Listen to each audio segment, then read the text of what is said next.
Morning guys, कैसे हैं आप सब। आशा करते हैं सब अच्छे होंगे, स्वस्थ होंगे, मंगलमय होंगे।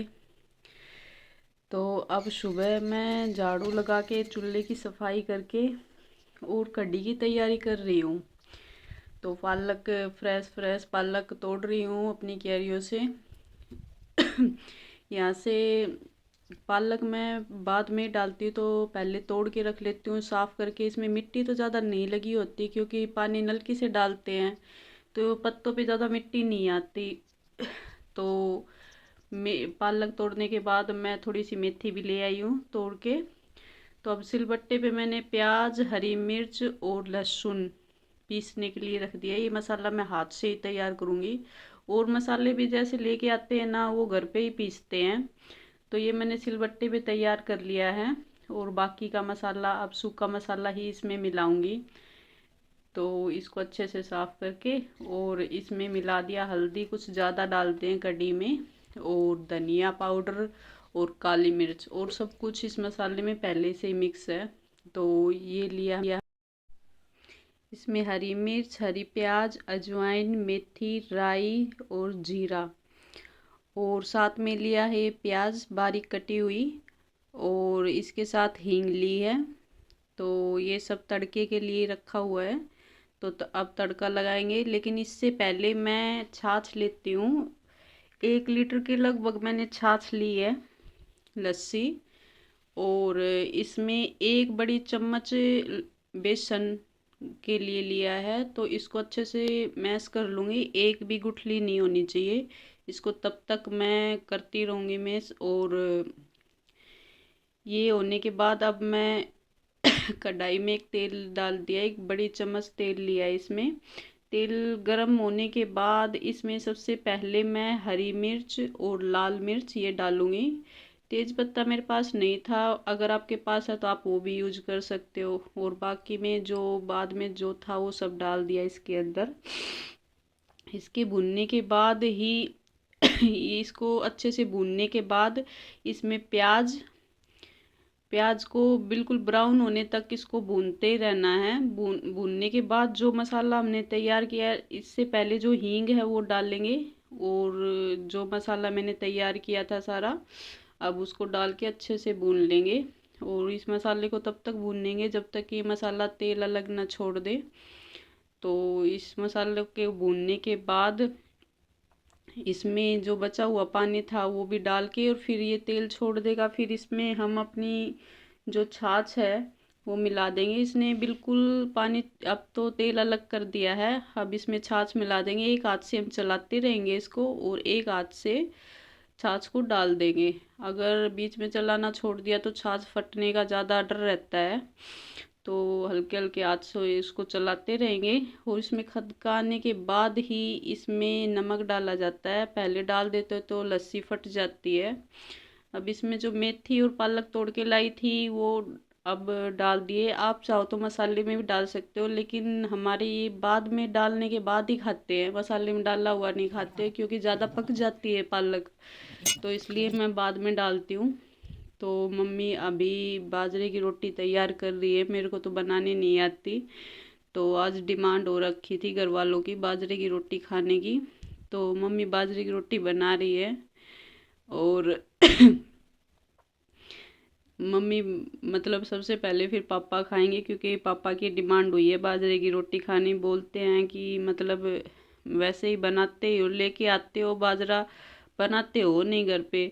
सर्दियों में तो बाजरे की रोटी खाई जाती है। तो आज पापा की काफ़ी डिमांड के बाद मम्मी तैयार हुई है बाजरे की रोटी बनाने के लिए। मैं ये कढ़ी जो बन गई है इसको निकाल रही हूँ, क्योंकि ठंड इतनी है हो रखी है कि मतलब बहुत स्पीड से ही जो बनाते हैं ना वो ठंडा हो जाता है। अगर कोई साथ के साथ खा लेता है तो अच्छा रहता है, अगर थोड़ी सी लेट करते ही बस खाना तभी ठंडा हो जाता है। तो मैं इसको एक बर्तन में निकाल के और रख दूंगी, कोई खाएगा तब गरम कर देंगे। नहीं तो लगभग चूल्हे पे खाना बनता है ना तो सब खा ही लेते हैं। यूँ नहीं कि भाई किसी का वेट करना पड़ता है कि आ जाओ खा लो। लेकिन जैसे ही चूल्हे पे खाना बनता है बस आगे बैठ जाते हैं और खाने के लिए सब तैयार हो जाते हैं। तो यहाँ पे बाजरे की रोटी तैयार हो गई है, मम्मी ने बाजरे की रोटी बना दी। तो बाजरे की रोटी जितनी स्पीड से मम्मी बनाती है उतनी स्पीड से मेरे से नहीं बनती। मैं बना लेती हूँ लेकिन ऐसा है कि मेरे से बीच में टूट जाती है। बाजरे की रोटी की किनारी नहीं बन पाती, जो साइड की किनारी है ना वो भी नहीं बन पाती। और ऐसे हाथों से करते हैं ना, ये भी नहीं होता मेरे से। तो मैं और काम कर लेती हूँ, सिर्फ और सिर्फ बाजरे की रोटी नहीं बनती बस मेरे से।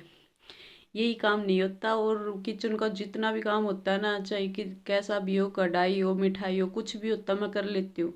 लेकिन बाजरे की रोटी तो बस बनती नहीं है। एक बार बनाई थी, मेरे हस्बैंड बोले कि मेरे तो इसके कोने ही पेट में चुभ रहे हैं, तो फिर मैंने नहीं बनाई। तो मेहमान आ गए थे, उनके लिए ये थाली लगानी पड़ी। और सारा काम फ्री होने के बाद फिर मैं आस पास की चूल्हे के सफाई के लग गई। तो चूल्हे की सफाई अभी करके छोड़ देती हूँ तो बाद में परेशानी नहीं होती, साथ के साथ सफाई कर देती हूँ आस पास की जितनी भी होती है। सफाई करने के बाद बर्तन बहुत ज़्यादा हो गए थे, लगभग मेरे को 1 से 1.5 घंटा बर्तन साफ करने में लग जाते हैं।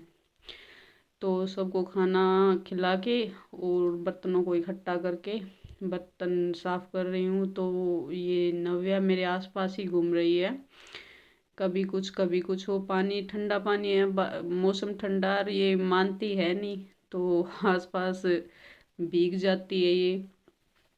तो ये बर्तन मेरे लगभग साफ हो गए, बहुत ज़्यादा 1 डेढ़ घंटे की मेहनत के बाद।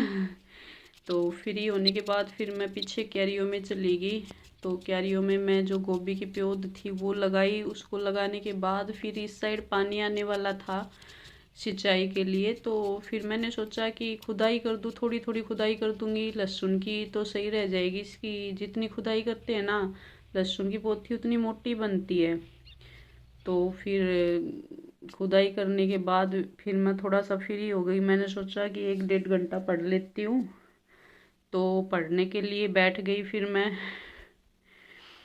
तो पढ़ते पढ़ते मेरे दिमाग में कुछ क्वेश्चन आए, तो मैंने सोचा कि आपके साथ शेयर कर लेती हूँ। तो आप प्लीज़ मेरे वे क्वेश्चन के आंसर ज़रूर कमेंट्स बॉक्स में देना। तो मेरे आंसर क्वेश्चन है वो।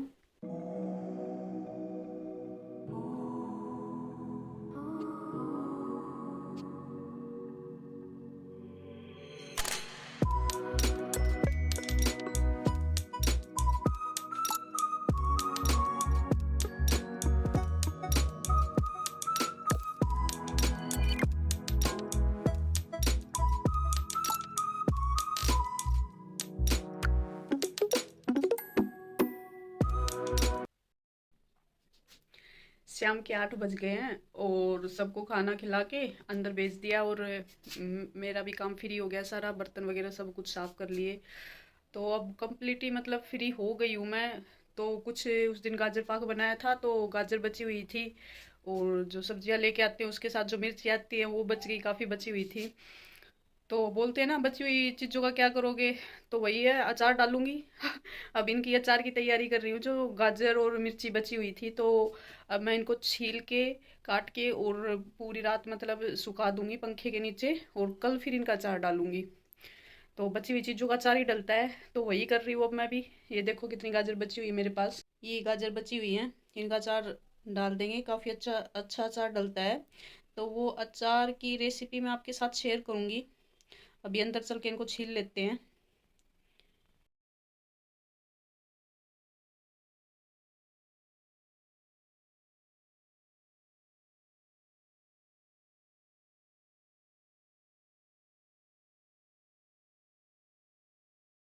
अभी गाजर को छील के और लंबा लंबा काट रही हूँ। तो पास में मेरे हस्बैंड आ गए, इन्होंने गाजर छिली हुई है तो मैं भी खा ही लेता हूँ। और साथ में पूर्वी भी आ गई, पूर्वी भी बोली कि मम्मी मेरे को भी चाहिए गाजर, पापा खा रहे हैं। तो अब इनको लंबा लंबा स्लाइस काट लेते हैं, क्योंकि जितना लंबा और पतला कटता है ना मसाला अच्छे से उसमें सेट हो जाता है। तो मैंने उसका बीच का हिस्सा, जो गाजर के बीच का हिस्सा वाइट वाला हिस्सा होता है ना, वो अलग कर दिया। मैं वो अचार में नहीं डालती, बहुत से डाल लेते हैं लेकिन मैं नहीं डालती, उसको अलग कर देती हूँ। मैंने सिर्फ साइड साइड का लिया है। तो इनको लंबा लंबा काट के और इसमें रख दिया। मिर्ची को भी ऐसे ही लंबा लंबा काटा है। इसमें मिर्ची जब मिक्स हो जाती है ना तो मिर्ची का फ्लेवर भी गाजर के अचार में आ जाता है। जब दोनों फ्लेवर मिक्स होते हैं ना तो गाजर बहुत अच्छे से तैयार होता है। तो अब इसको सुखाने के लिए रख दिया है मैंने। तो अभी मैं बिल्कुल फ्री हो गई हूँ, पूरा काम मेरा फ्री हो गया। अब मैं आज के ब्लॉग में इतना ही, कल एक नए ब्लॉग के साथ मिलते हैं। तो अगर मेरा ब्लॉग आपको पसंद आया तो आप प्लीज़ इसको लाइक शेयर और सब्सक्राइब कर दें। तब तक के लिए थैंक यू, नमस्कार, गुड नाइट, शुभ रात्रि।